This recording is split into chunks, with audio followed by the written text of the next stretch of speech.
you move, you need a reliable company led by passionate folks, eager to assist its customers during a transitional process that needs to be smooth. Call Essential Moving Experts at 844-368-5750 for all your local and long-distance moving needs. You can rely on Essential Moving Experts. Mention the Big O Show and get $150 off. Family owned and operated, they offer free 30-day storage, full-service moving, fully licensed, bonded, and insured. Moving was never so easy. EssentialMovingExperts.com. There's no need to drive around South Florida wasting valuable time looking for a new or certified pre-owned Acura. Go to the #1 volume sales dealership in the Southeast United States. Craig Zinn's Acura of Pembroke Pines. Purchased with pace and space in a dealership tailored to your needs. From home buying to providing that personal touch. Contact the 2020 Satisfaction Award winner Craig Zinn's Acura of Pembroke Pines. 888-776-5123. That's 888-776-5123. Or visit them at 15601 Pines Boulevard in Pembroke Pines. Welcome to Red Light Therapy, a revolutionary technology perfected by NASA to aid in muscle strengthening and recovery. Red and infrared light has the capacity to penetrate deep into the cell's mitochondria, potentially leading to increased energy, faster recovery, and the optimal performance your body demands. Train, fight, recover. The viewpoints, statements, or beliefs expressed on the following program by the host, guests, or callers are not necessarily the opinions of FantasyXS.com, Media Group Inc., ownership, management, sponsors, or website.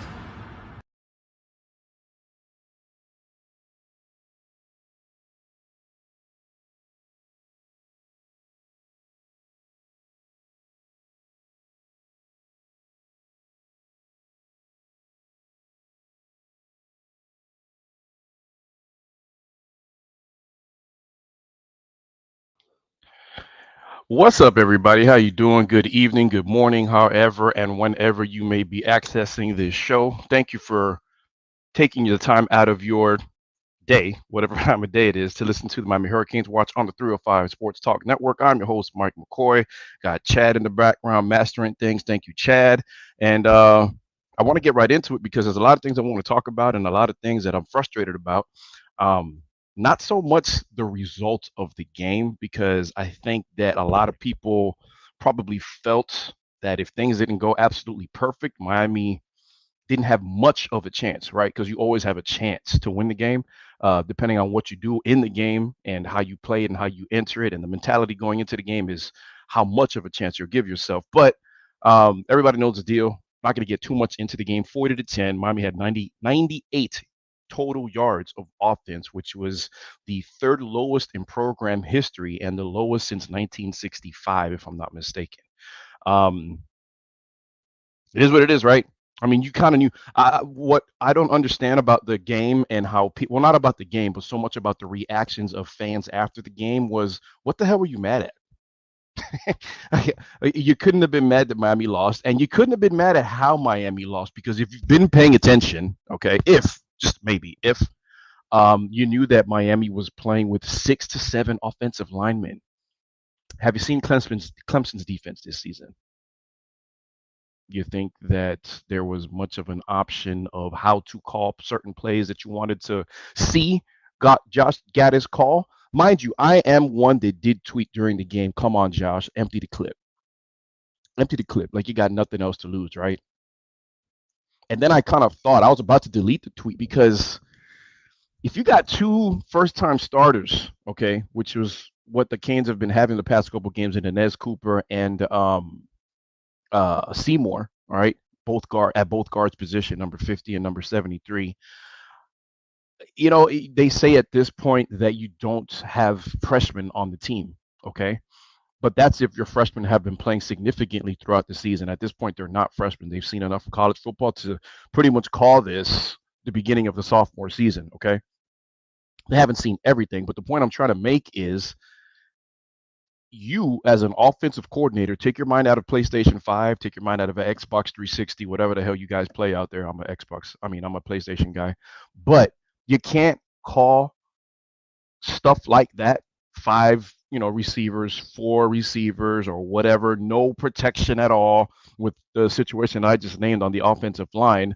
You can't really call that stuff if you're playing 6 to 7 offensive linemen, 2 guys that are just a few games into starting for the first time. You can't. Okay, you probably can't protect how you want to. So are you going to have enough time to throw the ball?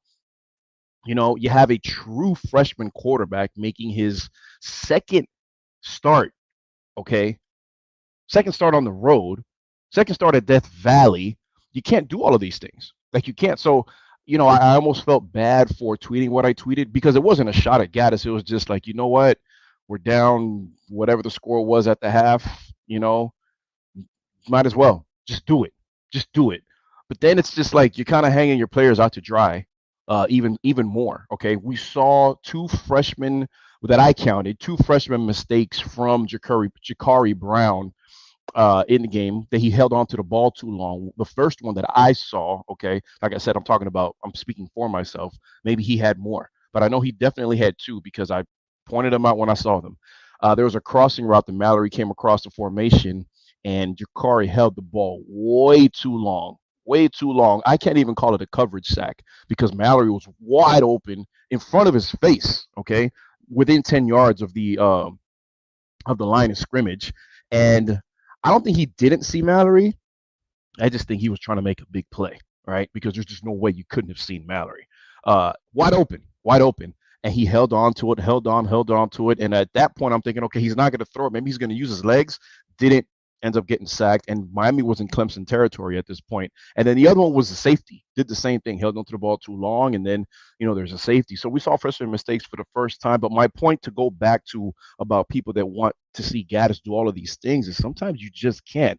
Oh, by the way, okay, did you guys catch this quote by Josh Gaddis for everybody saying, how ineffective and how much he isn't trying, this, that, whatever?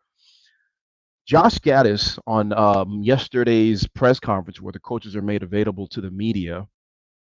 So it's Coach Cristobal first, then Josh Gaddis, then Coach Steele, and then they call it a day.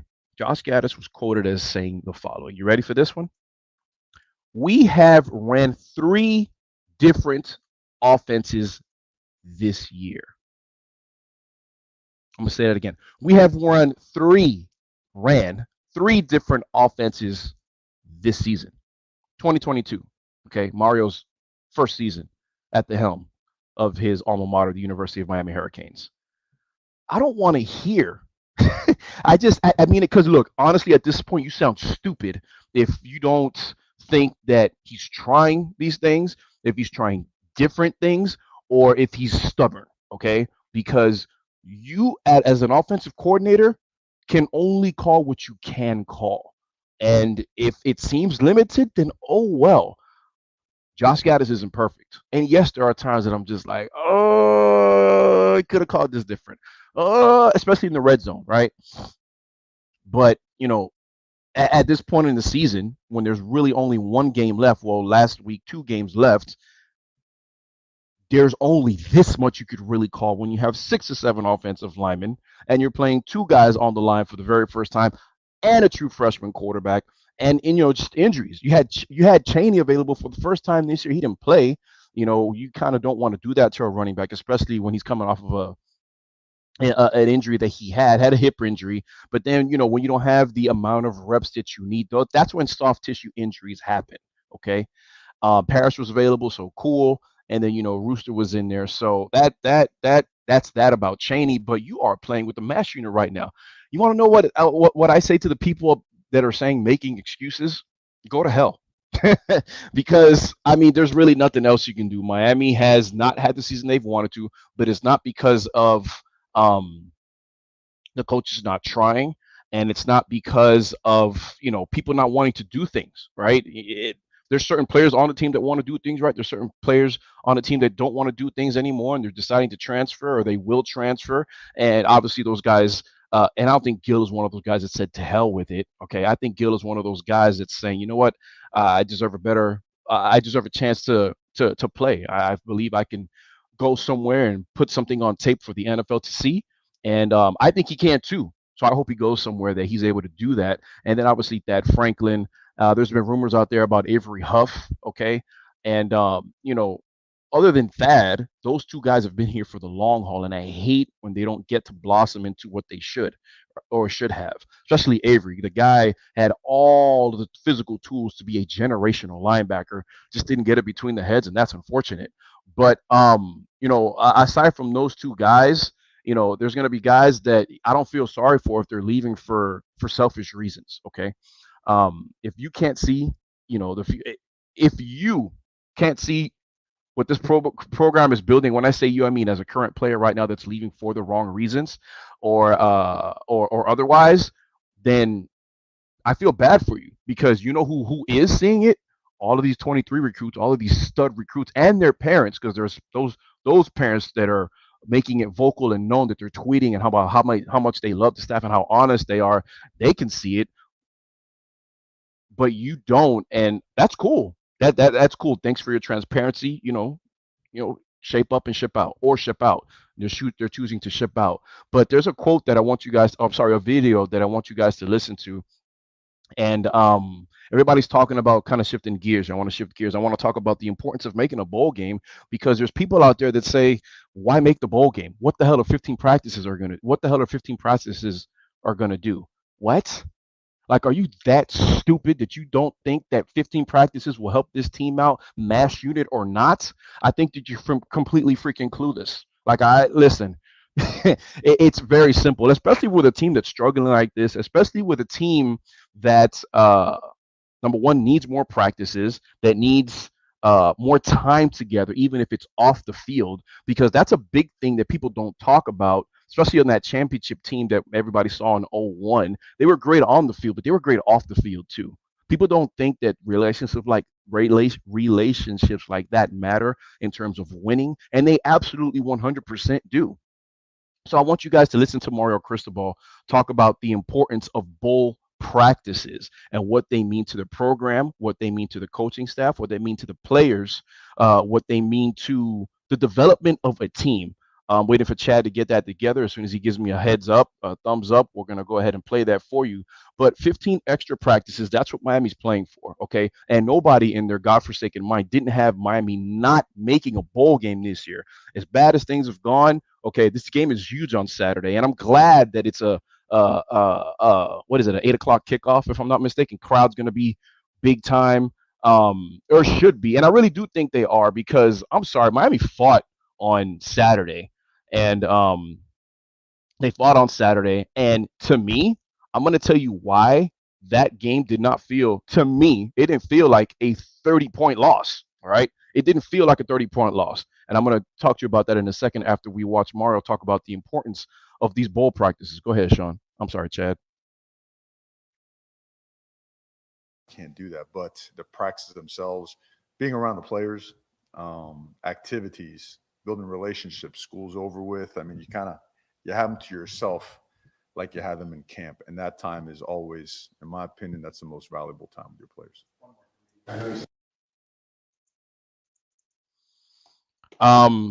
There you go. All right. And that's coming from somebody that won national championships as a player and as a coach. Okay. Say what you want. Oh, Miami's banged up, or what are we going to do? I don't want to see them play in the Cheez-It Bowl or Idaho Potato Bowl, whatever. Then don't watch it. Don't watch it. I want to watch my Canes play on Nickelodeon 11 in the morning if that's where the game is scheduled, because that's me. You cut me open and it's what you see. But this team, man, on Saturday, and we're going to go ahead and take a break really quick because we got a guest in the upcoming segment. I'm going to tell you why it didn't feel to me like a 30-point loss, because going into Clemson, you saw them go down 14-0 quick, right? Really, really quick. And then you expected, oh my God, here we go.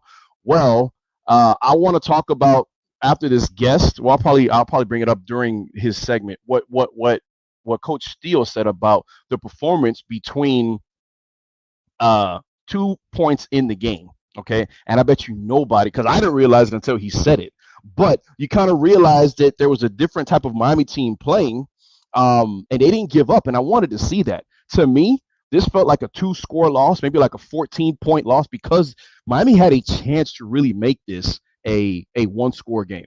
Or, yeah, they really had a chance to – no, It should have been 24-17 at one point, because if Jakari hits that pass to X instead of overthrowing him on that first offensive possession, that's 6, right? Miami scored 10 points in the game. You consider that, you say they have 17, and minus that safety, you're talking about 24-17 the score could have been in the third quarter. And I'm not reaching for that. The throw was there, X was there. That's not a reach to say you throw that on point, Miami scores 17 points in the game.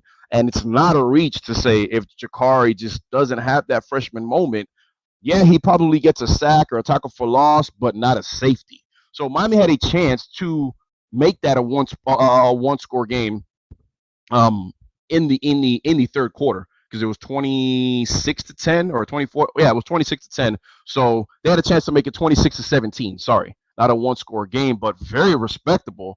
Didn't happen. Miami, Clemson scores 2 points in the last 5 minutes of the game. Sorry, 2 scores in the last 5 minutes of the game.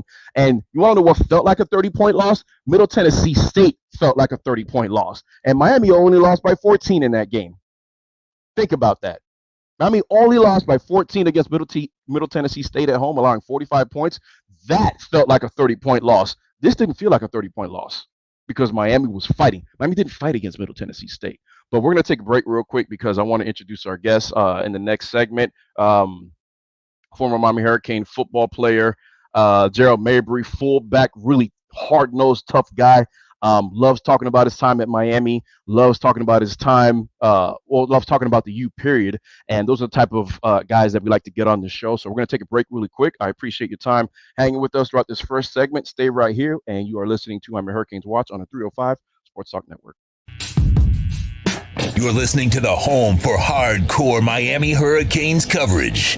This is the Miami Hurricanes Watch with Mike McCoy on the Sports Talk 305 Network.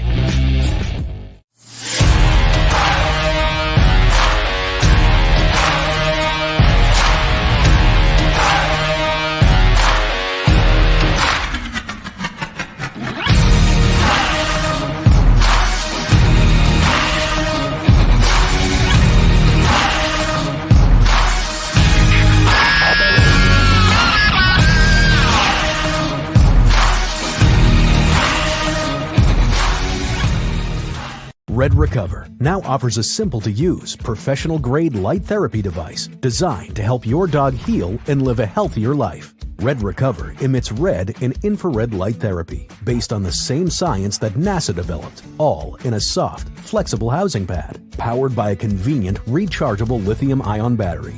Say yes to science and give your dog the care it deserves with Red Recover.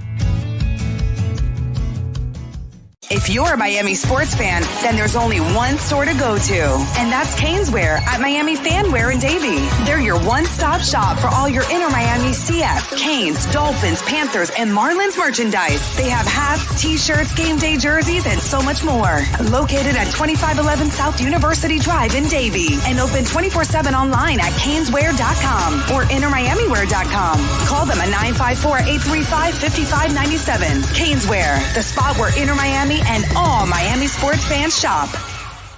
You're locked into the only platform truly dedicated to South Florida sports.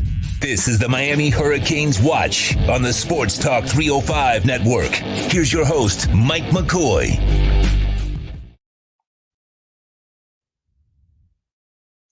And thank you, everybody, for sticking around with us throughout that last break. I'm your host, Mike McCoy. You're watching the Miami Hurricanes Watch on the 305 Sports Talk Network. And just going to wait for our guest, Gerald Mabry, former Miami Hurricane fullback. All right, played here from 05 to 06. Big boy, number 41, if you don't remember him. Listen, I don't know how you can't remember somebody 6'1", 260, okay? Because if I see somebody 6'1", 260 just randomly walking by me down the street, I'm going to be like, what the hell is up with this wall closing in on me? And Gerald Mabry was nothing to F with, okay? The dude liked to block guys and liked to put guys on their, you know what, with bad intentions. When you're that big and you play fullback, I mean, there's really only one thing you want to do. You want to pave the way. You're not expecting to get in the highlights much, but you love football. You like hurting people, and you like using those God-given, you know, your physique to inflict some damage on the defense. So we're going to wait for him. But in the meanwhile, I want to go ahead and talk about we'll bring up some numbers from the game. And like I said in the last segment, man, Middle Tennessee State, that loss felt like a 30-point loss. But Miami only lost by 14.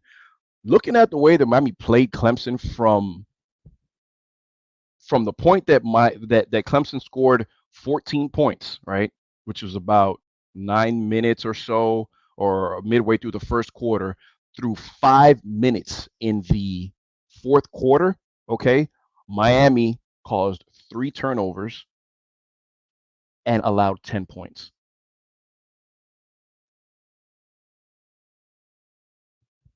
Okay, say what you want.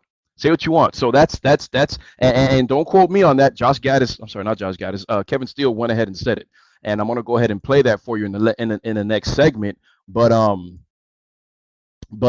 that's exactly why this loss on Saturday didn't feel like that, because Miami put them at a halt for a very, very long time. Okay, say what you want. Oh, Clemson knew they were going to win. They were up big, and they just put their foot off the pedal. That's not Miami's fault. But in any event, man, just the numbers really quick as we wait for our guest Gerald Mabry to come on, and then we'll talk some college football playoff rankings that came out just a few minutes ago.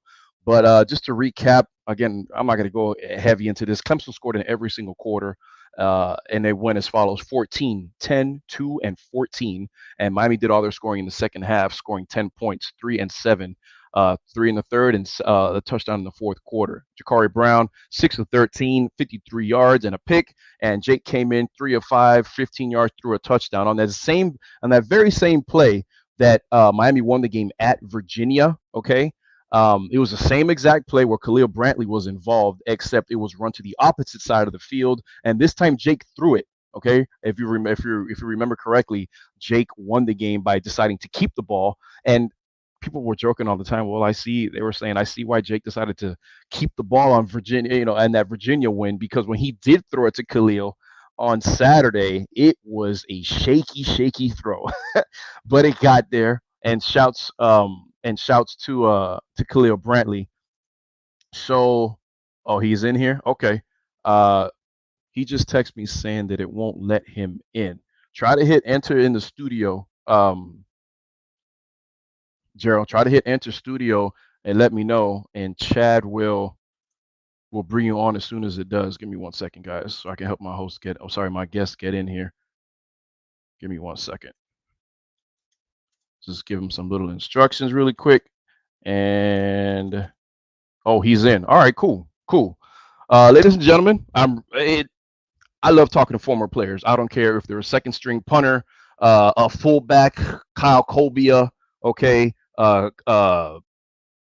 anybody that wore the U on the helmet, something that I didn't do, something that I grew up cheering for. I'm happy to talk to them. So, Gerald Mabry, you there? You hear me? Yeah, I'm here.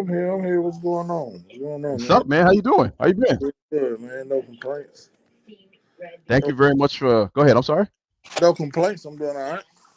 Good, man. Good. I'm glad to hear from you. Glad to see you doing well. Thank you for your time, especially on a middle of the evening. Could have been doing whatever else with your family and everything. But Gerald told me himself he loves doing this, and I love talking to guys. I love talking about their time at the U, that love the U, that they still feel like they're part of the program and they want to see their team win. So with that, Gerald, again, thank you. I appreciate that. Again, for those of you that may not remember Gerald's time, he was here from 05 to 06, came in as a fullback, listed at 6'1", 260, all six. I've seen him in person, I've seen him in pads, and he's all bit of that 6'1", 250. But thanks again for coming on, man. I want to start things off by saying, asking you really, I think I know what you're going to say, but just a quick synopsis about that game on Saturday and maybe Miami's season as a whole, coming from a guy that's been there, done that was on teams that struggled, okay? Because I'm one that says that 30-point loss on Saturday, say what you want, call me what you want. It didn't feel like a 30-point loss because of the way Miami was fighting so hard, and at one point you had a chance to make this a very interesting game, a one-score game, and that Middle Tennessee State loss and that Duke loss felt like 30-point losses. Right. But Middle Tennessee State was only a 14-point loss because they just did whatever they wanted to do like that. So tell me what your opinions on that game and just what you felt watching that game on Saturday, man. I mean, I know we not in the business of moral victories down, but Hmm. it is what it is. At this point in the season, you got to take what you can. Like that game was close. It was 26-10 going into the Yeah. fourth quarter. Yeah.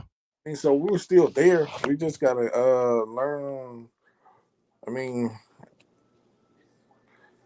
we gotta learn to win. Yep.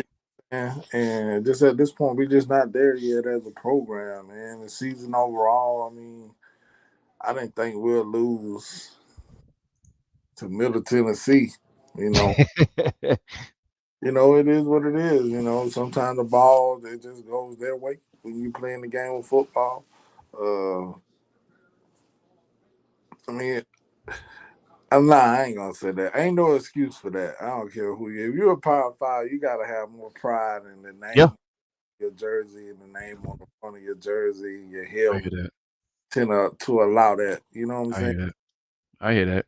Uh, So if I told you, and again, if anybody's just not joining us, Gerald Mabry, fullback number 41, right? yeah, man. Still Yep, got. number 41. There it goes. There it goes. Talib Humphrey, another former fullback at Miami, wore that same number. Was Talib before or after you, or were you guys on the same team together? He was before when I came. He had just left. Yeah, just I left. was Okay. there with Q Quattro. Yes. Oh, okay. Okay. Okay. All right. So let me tell you something about this game, and this is what Kevin Steele said in his press conference yesterday when he was made available to the media. So from about the 9-minute mark in the first quarter to the 5-minute mark in the fourth quarter, Clemson scored 10 points. Okay, Miami forced 3 turnovers. Right. What does that tell you about how Miami? Well, I'll tell you what it tells me. Miami needs to learn how to start and finish a game. But it seems like once they get it, we see what they're doing. Okay, boom. Miami forced 3 turnovers and allowed a not so explosive offense, but still an offense that's ranked in a team that's ranked in the top 10 with very talented pieces on offense to score only 10 points from the 9-minute mark of the first quarter to 5-minute marks in the fourth quarter. What does that tell you? I mean, it tells you that we're capable of competing with them. You know what I'm saying? Even with the drop off in, okay, we ain't got our lot of starters. Well, not so much for defense because we got everybody on defense. So it's pretty much telling you that okay, our defense can compete. You know, Mm-hmm. they know what they're doing. They're playing fast and physical. They making plays, but like we're not. We're not as far as talent wise, stat wise. We're not Yeah, where as far as Clemson, but we can compete. And if we work together, you know what I'm saying? Defense always comes along before offense. right. The offense, everybody has to be on the same page for it to look good and for it to even work. Defense, somebody can be out of place, but somebody else can make up for with their effort, or you know what I'm saying. So, but yeah, man, it says a lot about where they are, the growth of this team. This team, Mm-hmm. man, they would have played Clemson. We might have scored some points, but Clemson would have ran the ball down our throat. Yeah. I'm just being honest, and it's still going on with Manny now at Penn State. So it is what it is. That's a big statement, man. I'm sorry to keep rubbing my ear, man. My No, no, ears. you good. No, you good, man. You good. Again, I appreciate the time that you're giving us on the show, and it's just I love talking to former players. I don't care when they played, how much they played. Right. It just doesn't matter to me. You wore that orange and green. You wore that. You were able to do something that I wasn't able to do. Something that I cheered my ass off for. I want to know what it was like. So thank you. Rub your ear all you want to. It doesn't matter. Willie the Dolphin 84. Thanks for tuning in, man. I appreciate you. So how do you feel about so many freshmen getting playing time now? And what do you, well, actually, no, before I get to that, can you tell me if it's silly of someone to say, what the hell is the point of making a bowl because I don't want to play in this bowl? We're going to be hurt. what is 15 practices going to do?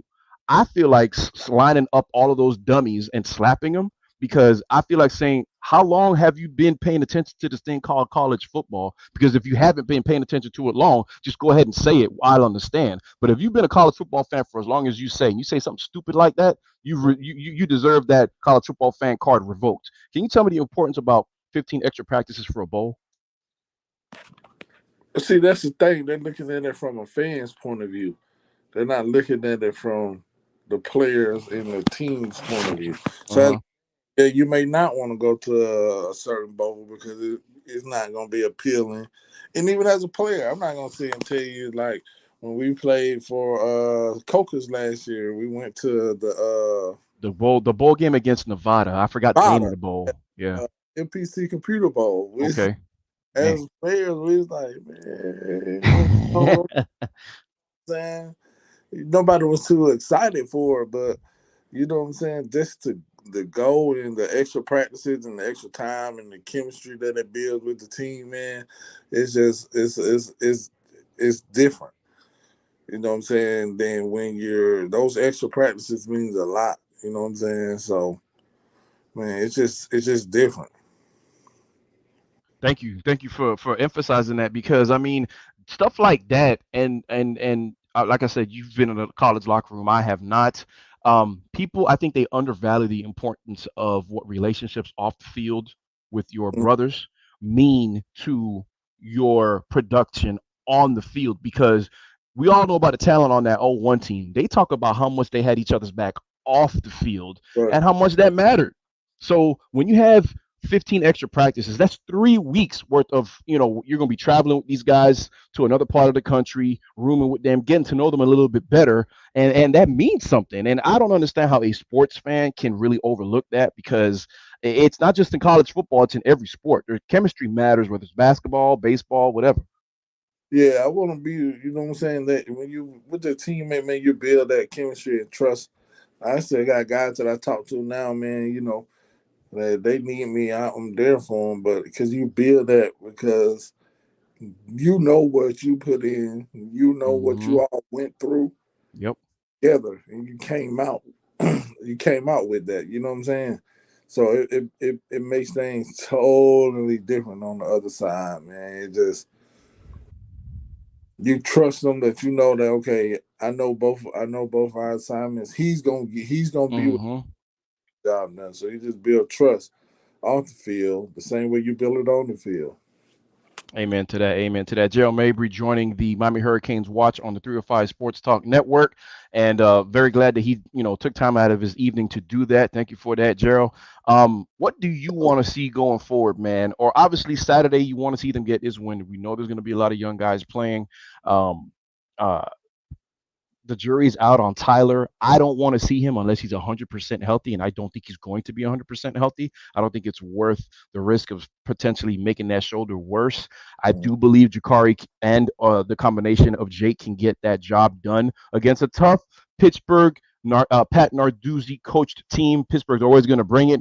But what do you want to see going forward, whether it be 2 games left in this season, Saturday and a bowl, or going forward next season? What is it you want to see from a former player standpoint, that whether it be personnel wise, coaching staff wise, or attitude adjustment wise, what is it that you're looking for the most?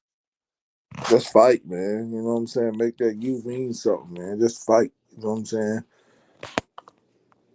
Like, it hurts me to see when like other teams throw it to you and break it, turn it upside down and all that. Like, you know what I'm saying? The pride. Just fight. Play with some pride.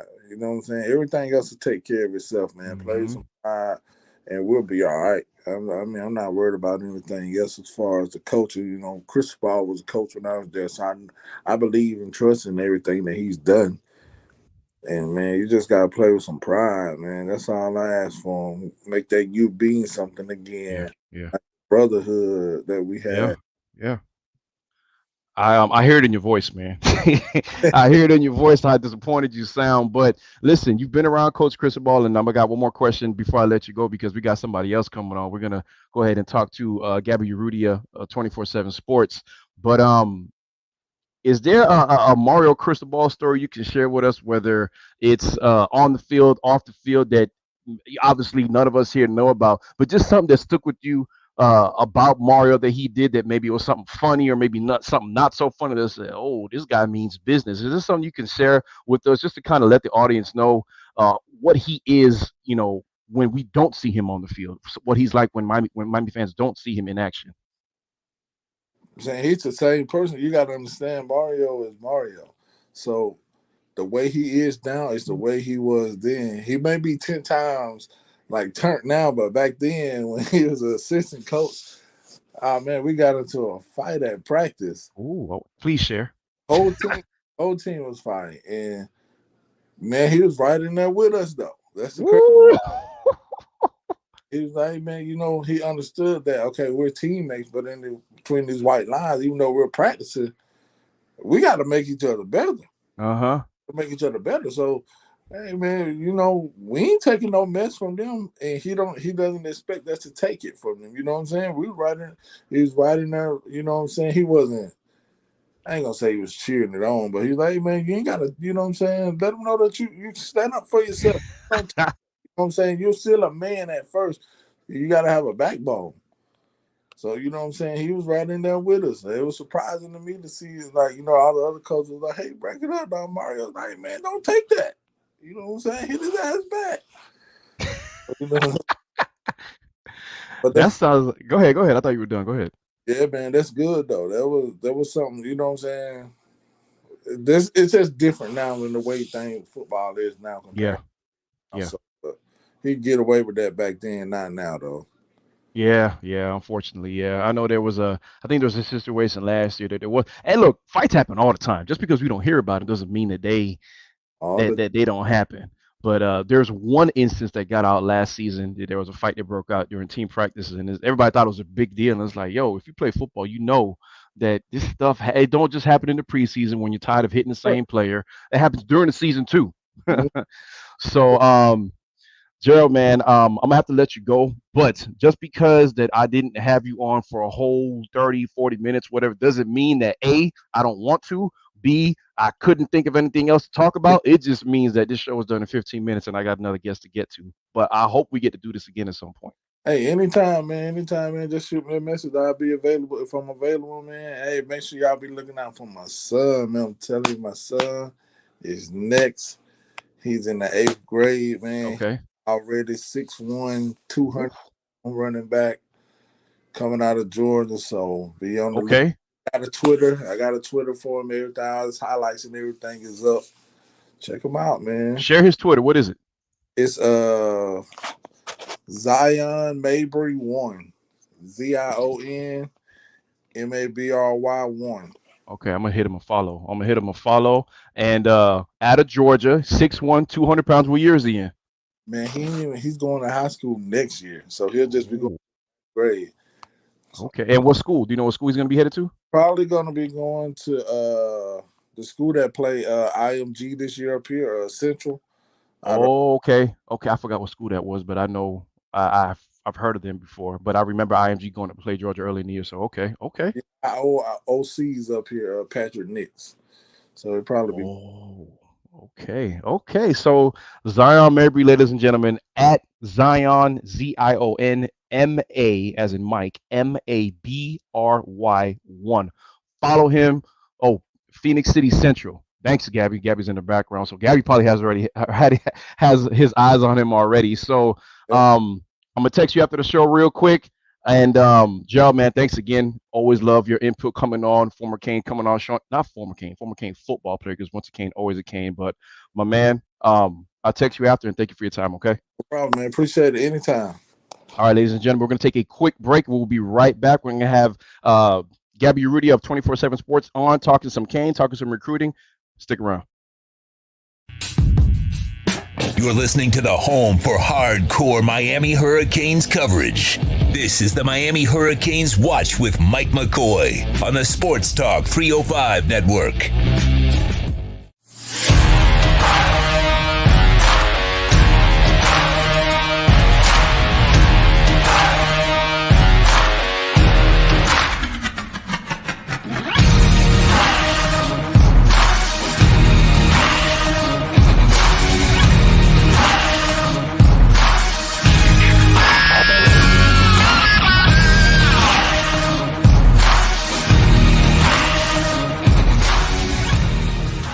Red Recover now offers a simple-to-use, professional-grade light therapy device designed to help your dog heal and live a healthier life. Red Recover emits red and infrared light therapy based on the same science that NASA developed, all in a soft, flexible housing pad powered by a convenient, rechargeable lithium-ion battery. Say yes to science and give your dog the care it deserves with Red Recover. If you're a Miami sports fan, then there's only one store to go to, and that's Caneswear at Miami Fanwear in Davie. They're your one-stop shop for all your inner Miami CF, Canes, Dolphins, Panthers, and Marlins merchandise. They have hats, t-shirts, game day jerseys, and so much more. Located at 2511 South University Drive in Davie, and open 24/7 online at caneswear.com or innermiamiwear.com. Call them at 954-835-5597. Caneswear, the spot where inner Miami and all Miami sports fans shop. You're locked into the only platform truly dedicated to South Florida sports. This is the Miami Hurricanes Watch on the Sports Talk 305 network. Here's your host, Mike McCoy. Good evening, ladies and gentlemen. Thank you for sticking around with us throughout that last break. We are back. You're watching Miami Hurricanes Watch on 305 Sports Talk network, and I am more than happy. Always a pleasure to have this man right. Where is he? Right somewhere. Yeah, him right there. Gabby and Rudy join us from 247 Sports. Good evening, Gabby. How you been, man? I'm good, man. How are you doing, Mike? Appreciate you having me back on. Oh, thank you for being on and making yourself available. I'm okay, man. I'm okay. Not too really disappointed about the loss on Saturday. Yeah. Just kind of looking forward to this Saturday, and hoping Miami gives himself a chance to get into a bowl game, man, because I think those practices are super important. Just really quick, your opinion, because there's a lot of people out there that think these 15 extra practices are pointless. And if you could kind of speak on what you heard, because I heard you ask Coach a question there on Monday, just kind of what he feels about these 15 extra practices and how they important are going forward for the program. Yeah, I do think that there's kind of a misconception about the bowl practices. Like, I think if you go kind of start to finish throughout, like, the whole entire, like, let's say you play a late bowl game, like, you can maybe get you get up to 15 practices, but I think it's really the same kind of practice flow where you have to take a day off during the week, and you do get a couple practices in. So, I think at that point it'll be, I don't know, Miami will probably play December 17th or so bowl game. I think they can't start. I don't think they would probably start practicing until after the conference championship week. So they would probably get a few. I mean, regardless, it's important to get those practices in for sure, just for the young guys. The number, I don't think will quite get up to 15. It's not like a second spring or anything like that. But yeah, I mean, you always want to get those guys more reps. It'll be interesting to see. Honestly, if they went on Saturday, I'm going to be pretty fascinated to see how this goes, because I'm concerned that they're not going to have enough guys around at that point to even like play in a bowl game. I'm just, obviously expecting a lot of transfers. That's a question I asked Coach, just kind of how do you manage this period where you're kind of trying to recruit high school kids, put the finishing touches on your class, and then also kind of go after this transfer window, which is open now for graduate transfers, but really opens up to everyone on December 5th. It's going to be kind of nuts, man. And so I don't really know how this is going to go, but they seem prepared to kind of handle it. And, it's going to be a very, very interesting process. I think that this is going to be, again, just kind of the uncertainty of the transfer portal and all the stuff that comes along with it. I think it has the potential to be like one of the most fascinating off seasons. Like, everyone talks about like NBA free agency, NFL draft, NFL free agency, but like college football transfer portal might steal the show if you're into it. If you're like actually like invested into it, the college football transfer portal might be the wildest thing in sports this coming December. So pretty eager, kind of nervous actually to see how this goes, because it's definitely gonna be a lot of work, a lot of tracking to do, and I'm sure the way Miami goes, there's going to be some things that just kind of happen quietly, and that's all right, I guess. Buckle up, ladies and gentlemen. You heard it from the horse's mouth right there. And I'm always the one to say that college football and college football off season is the best reality show there is. Forget the Kardashians, for anything else. That's where it's at, because between coaching changes and guys transferring and this, that, and the third, and then the realignment, there's a bunch of stuff that just makes you say, wow. It's like it's away for so long. Actually, the competition of college football is away for so long, but the storylines in between the last kickoff to the first one are so crazy that it almost never goes away. But I wanted to ask you about some rumor. Well, a confirmed transfer already. Gilbert Frierson, obviously, Yeah. he's going to go ahead and be moving on. There's been, and pretty much let's talk about that linebacker room because he was pretty much a linebacker this season. Didn't play the star position or what have you. Grew into that when he did see the field, but he's already announced that he's going to transfer. There are rumors of Avery Huff potentially not coming back. I read that somewhere. And then obviously guys like Chase Smith, he's missed all season with an injury, so we're hoping to get him back. But can you talk about the recruitment at the linebacker position for Miami and any potential names that you're hearing about? Because they're losing already guys there. There's a guy that I thought was going to be an ace. A lot of people were thinking that Chase Smith was going to be a young piece that can be that long, rangy, speedy linebacker, sideline to sideline that can help Miami, a lot like Wesley Saint, who's now starting. Can you talk about the recruitment of the linebacker position and what you kind of expect?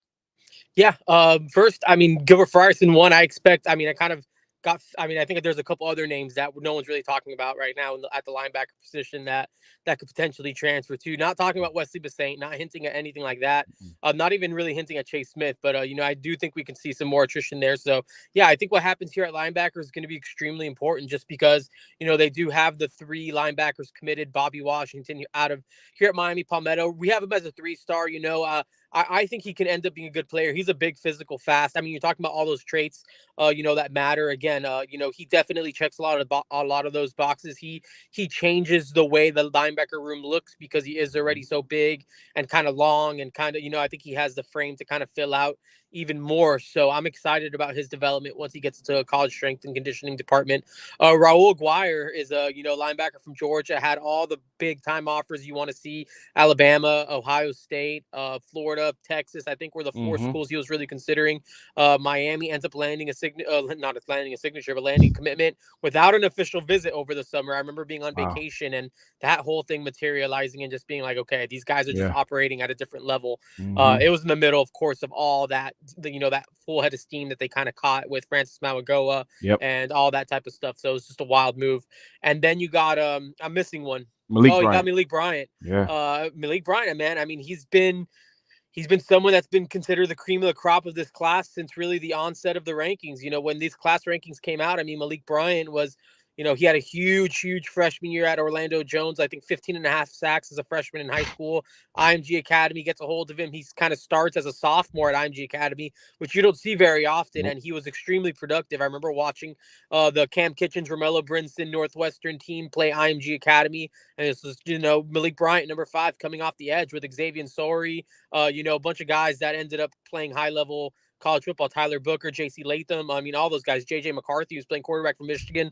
He was on the field with those guys at that time. So, kind of didn't really grow into a pass rusher, which might be his best trait. He's still a solid 6'2", 230 pounds. Physically mature enough to come in here, make again, just kind of look the part. Not saying he's going to get on the field right away, but I think we saw on Saturday, Mike, against Clemson, how different the front 7 looked. That was something that was just blatantly obvious to me watching Jeremiah Trotter, Barrett Carter, Trenton Simpson, watching the way those guys ran around. It became very evident how far behind Miami was at linebacker and even across the front 7, even at the defensive line, which is considered a strength. So I think linebacker needs to be a priority, because I think if we're talking championships, if we're talking conference titles, you're going to have to get through Clemson. If you're talking national titles, you're going to have to get through Clemson. And how you get through Clemson is by being better than Clemson. If you want to be better than Clemson, you got to recruit better than Clemson. So, and you got to recruit those big time backers and all those big time type of players. So a lot of work to do, but Miami, I think, is well on the way with the 3 that they have committed, and a couple more they're still recruiting. Okay, I specifically wanted to ask you about that because, again, Friars, and not that he saw much of the season, much of the field this season, but still a position that's going to see some guys leaving. You just hinted at maybe some other guys leaving, not those guys being Wesley Saint to FSU, like some FSU boardster said over that was just so funny. I thought it was hilarious, but yeah, man, and then and then rumors about Avery Huff, and a guy that I really wanted to see grow, because that guy had all the intangibles, and I get it, it's more than just being the physical, but that guy I thought was going to get it, and he never got it between the ears. But I hope he lands at a place that he's able to spread his wings and go, because the dude can get it done. But everybody likes to talk to Gabby about recruiting stuff. I don't like to talk to Gabby just about recruiting stuff. I don't like to put him in a box. This guy is a college football fan, So let's talk some college football with just a few more minutes Let's to do go it. in the show. So the CFP rankings came out today. I don't know if you had a chance to look at them. Yeah. Did you see where LSU is ranked, Mike? So from 6 to 1, 6 is USC, 5 is LSU, 4 is TCU, then Michigan at 3, Ohio State 2, UGA 1. Let's get Gabby Uridia's quick rapid fire reaction to the rankings. I remember you weren't a big Brian Kelly LSU believer, man. So I don't know. I'm not, bro. I know. I'm sure you're not. You don't like to see them up at 5. Yeah. I mean, I'm cool with it. I think USC. I mean, man, I think that it would have been so fun to see Miami turn it around that quickly. But man, I mean, what a fun team to watch. That Lincoln Riley offense. I mean, Caleb Williams is spectacular. Yep. LSU. I mean, what a turnaround. Honestly, I think it's honest. I mean, I know we're not big fans. I'm not either, Mike. But man, the job Brian Kelly's done with that team from week 1 to this point has been extremely impressive. TCU, high level coaching and preparation to get that last second field goal off. It looks very unorganized, but that was poetry in motion, man. Each guy knew exactly where they needed to be, what they needed to do to get that done. They all seemed calm, cool, collected, and obviously nailed a last second field goal. I think they're worthy of a top 4. Ohio State. I mean, it's Ohio State. I mean, I'm cool with the top 3. I get it. I mean, I think Georgia's the best team in the country, by far, and I don't think anyone's really going to come close to beating them. But I'm cool with the CFP, man. What do you got? I mean, I'm cool with it too. And look, honestly, about the LSU, I think this is Brian Kelly's best coaching job ever in college football because it's really impressive. Yeah, man. I mean, look, everybody was looking at LSU as a joke this season. Okay, they lose to FSU early in the season. I don't think if those two schools were to play right now, look, both programs have gotten better as the season has progressed. But I think if they were to play right now, neutral field or not, I think LSU, takes that game in a close game. I do think it'll be a close game, but I think LSU is a better team than them right now. But I don't care what the hell he did at Cincinnati. Oh well, Mike, you got to respect it. Why? It's Cincinnati. Notre Dame, I don't think he did anything because Notre Dame recruits just like Alabama in the sense that they kind of get who they want wherever they want from the country, and with all those big time names and 4 and 5 star and top 10 rankings, you didn't do anything with it. Okay, you got to play Alabama twice in national championship games, and you fell on your face. So whatever. I think this is his best coaching job. In his career. And Georgia, I don't know who's gonna beat him, man. I don't know who has the best shot of beating Georgia. Honestly, I don't know. Nobody. I would like. I don't know. You want to know what I think? I think that if you make them score, because they haven't really played from behind. So if they play, say, an offense like USC, I don't know. I would like to see that matchup. I would just like to see them against a high. It'll be fun, right? That's what I think. High-powered offense. But then we saw them against Tennessee, and we saw how that went. I just think Georgia's just a different animal right now, man. Recruiting, everything. I mean, I just think Georgia is just like, it's just beautiful, bro. The way that they built it, like when someone can get it right like that and just kind of make it a machine, a factory, you have to respect it, man. I mean, people kind of wanted to see Alabama fall off. Well, someone else had to rise to the top. It was Kirby Smart that stepped up to the plate, man, and he's doing the things Nick Saban did, and he's building an absolute animal. And you kind of just, I mean, I don't know, man. I feel like I was always that way with Alabama. I was never an Alabama hater. I was always just like, this is incredible. Same thing with Georgia. I'm just like, man, no one's doing it the way you guys are. So super impressive. If someone did beat Georgia, I mean, that would make for a lot of fun. So maybe Georgia Tech this weekend. Can we put Georgia on an upset alert with Georgia Tech? A little North Carolina, Georgia back to back to finish the year. Talk about putting college football on its head, right? Now, let's just say that happened. Let's say they lose by 1 against Georgia Tech. Do they fall out of the top 4? Yeah, for sure. They do? Okay. 100%. If they lost to Georgia Tech, that would be like meltdown mode. Okay. That would turn the sport upside down, I think. Okay. One more thing before we go. Sorry, because I didn't mention this to you earlier. Just think about 3 stars that you can think about in the world of college football, because we're going to do the 3 McCoys right now. And the 3 McCoys, ladies and gentlemen, are it could be a coach, it could be a player, it doesn't have to be a Miami Hurricane, it could be a fan base, because I gave the Real McCoy award to the Tennessee fan base, taking down that goalpost when they beat Alabama. So here are our 3 Real McCoys, and we got a little intro for that, so here that is. We're holstered and ready to unleash this week's Real McCoys.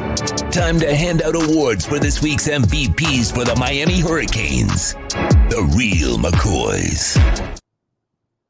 All right, so the 3 Real McCoys, again, we're going to get 3 of whoever we think, caught our attention throughout this past week of college football. And our guest, Gabby Urrutia of 24/7 Sports, is going to go ahead and go first. We're going to go from 3 to 1. Gabby, let me know, coach, fan base, player performance, who caught your attention throughout this past week of college football? Your Real McCoy number 3. Who is that? Yeah, I feel like I kind of blew it with the past one, but I'm going to go Georgia Tech, man, upsetting North Carolina, ACC Coastal champion. I mean, what is the Coastal? What is this sport? I mean, just so random. Georgia Tech looked awful against Miami the week before. Yeah, man. Just go into, I believe it was in North Carolina too. Just kind of go into Chapel Hill, beat North Carolina. I mean, it's just crazy. So shout out to Georgia Tech. Okay, cool. Thanks for that. I love that whole graphic in the background. It's hilarious, and I forget that it's even there. So thanks, Chad. I'm going to give mine to the special teams unit for TCU. Connor, you brought it up already. The way they ran onto the field without any timeouts, okay? I don't know if that's practice. Because that's something that almost never happens. Hey, guys, let's act like if we have no timeouts and 8 seconds left, run out to the field and go ahead and kick a field goal and make it. I don't know how often that's practiced. My guess is it's not very often, but shout out to the TCU special teams for getting that field goal off and winning their game literally at the last second with no timeouts. TCU special teams, 3rd place, Real McCoy. Real McCoy. Gabby, what's your 2nd place, Real McCoy? Let's go with the Vanderbilt Commodores, man. How about taking down Florida, 2nd consecutive SEC win? They beat Kentucky and Florida in back-to-back weeks. I mean, for Vanderbilt football, I mean, that's definitely something. So shout out to Clark Lee and former 247 sports director of scouting, Barton Simmons, who is the director of recruiting. The director or the GM, general manager of Vanderbilt football. So shout out to the Commodores, man, in the city of Nashville. Okay, I like that. McCoy. There you go. I'm going to give mine out to, I guess, the whole program. The South Carolina Gamecocks, wow. And I get it, Hendon Hooker, unfortunately, I hate to see this, man. I really, really do. I mean, Hendon Hooker, a few years ago, I'm thinking this guy is probably not a D1 quarterback. What a change of scenery does. You go over to a guy an offense that knows how to use your talents, and he's looking like a Heisman contender at some point in the season. Tore his ACL on Saturday. That brutal. Sucks. Yeah, no, we'll see what that does to that offense. But still, man, you got to play the games. And the South Carolina Gamecocks, they put a number, on the Tennessee Volunteers on Saturday, winning that game, sending their season spiraling. So Shane Beamer, son of Frank Beamer, and the South Carolina Gamecocks, they get the number 2 Real McCoy of the week. Real McCoy. And then, Gabby, tell us who caught your attention, coach, player, performance. Who was your number 1 Real McCoy this past week? Oh, this is so easy. How about Lane Kiffin on social media trolling the person who fake broke the news that he was going to take the Auburn job? Maybe actually broke the news. We don't really know yet. Right. But Lane Kiffin just word for word, writing down, putting on a piece of paper his tweet back to the other guy saying he accepted a job at a different news outlet. Just absolute gold from Lane Kiffin. I love Lane Kiffin. I'm very cool. I'm cool with an Ole Miss staffer, and just kind of, we were talking about that last night, and that was just one of the funniest things I've ever seen. So that definitely takes the cake for me. Oh wow, man, that's McCoy. The thing about Lane Kiffin, one thing that I love about him, you don't see this from a lot of coaches. A lot of coaches don't like to engage in social media. Lane Kiffin is about that life, and I think that's awesome. Fans love it. His players gotta love it. That energy, it reverberates from the top, and what they say, your team takes on the personality of its coach, and shouts out to Ole Miss this season, but. I'm going to go ahead and give mine. This one's going to kind of hurt, man, but I got to keep it real. I like being objective and whatever the case is, but this team is doing what Miami should be doing this year and beating teams that they're supposed to beat. And as much as I hate to admit it, I didn't think much of this program at the beginning of the season. They beat Miami, and they did it again, this past week, beating Louisiana, the Raging Cajuns, 49-17. FSU, man. They're doing it. And look, they're in doing it. year 3. They're in year 3 of Mike Norvell. You remember what their year 1 looked like? They came down here and they had a 50 burger put on by a Manny Diaz coach Miami team. But they are 8-3 right now, okay? And they are ranked 16 in the country, all right? So shouts out to them, that program as a whole. They're year 3 as a whole. Again, they beat that LSU win is looking really good for them right now. Fantastic. Okay? And so I hate to say it, but it is what it is. And FSU, they get the first place Real McCoy. Real McCoy. But that's all she wrote. That's all I got this week. Gabby, man, thank you, bro. Absolutely, I really do appreciate your Anytime, time, man. Bro. It's fun talking recruiting. And again, guys, if you tweet this man, don't just ask him about recruiting. He's smart. He knows what's going on. You know, you heard about him. Don't put him in a box. So we'll catch you same time, same place next week. Yes, sir. Next Tuesday. And have a safe week, Gabby. Absolutely. You too, Mike. Thank you, man. All right. All right, bro. And all right. And so that's pretty much it. Thanks for Gabby Urrutia for joining us from 247 Sports. And again, for anybody that was just now joining the show, man, just to run down those college football playoff rankings. They were released a little over an hour ago. And the latest rankings are as follows: from 1 to 6, Georgia 1, Ohio State 2, Michigan 3, TCU 4, LSU 5. Mind you, I'm still one of those guys that doesn't think, and they're probably going to do it. God damn it. I said that Brian Kelly would never win 10 games in his LSU tenure. Never, ever, ever. Because look what he had inheriting coming in. Didn't look too very promising. And then you're going to have a combination or one of the two, Oklahoma and or Texas, joining possibly the SEC West. And you look at the SEC West, you already got to deal with, you know, the division, who's in that division. I don't got to explain it to you. I didn't think he was going to be able to do it. And he's on his 9th win of the season. Son of a, you know what? But shouts out to him. LSU's at 5 and then USC 6. So that's that, man. And, you know, obviously the Canes got their last home game of the season, their last game of the regular season. This is it. If you have a chance to go to that game, guys, do it. Okay, you're going to be able to tailgate all day. It's a night game, 8 o'clock, how you want it. They're probably going to be wearing, you know, the Miami Knights black jerseys. It's going to be senior night. That place should be lit. Okay, so go ahead and support the boys. I can't do it. Big O, Sean, and myself are going to be at walk-ons. Maybe come on down to Walk-It if you can't make it to the game down on Kendall Drive and 162nd Avenue. Great. When I'm not hyping up the place just because, you know, they sponsor us or anything. That food is legit. It's a great sports where they got TVs all over the place, and it's a fun atmosphere. Come check us out. We're on air 2 hours pregame, 2 hours postgame, and either way, man, just support these guys and let's hope for that 6th win. So that's it. That's all I got. Thanks for joining the show. You've been watching the Miami Hurricanes Watch on the 305 Sports Talk Network. Everybody, enjoy your week and stay safe. That's this week's Real McCoys on the Miami Hurricanes Watch. You've been listening to the Miami Hurricanes Watch with host Mike McCoy on the Sports Talk 305 network. The Watch is mastered by Sean Stanley and Chad Shobe. Please subscribe to the Big O Radio Show on most platforms. Thank you for supporting the Miami Hurricanes Watch. Have a great night, Canes fans.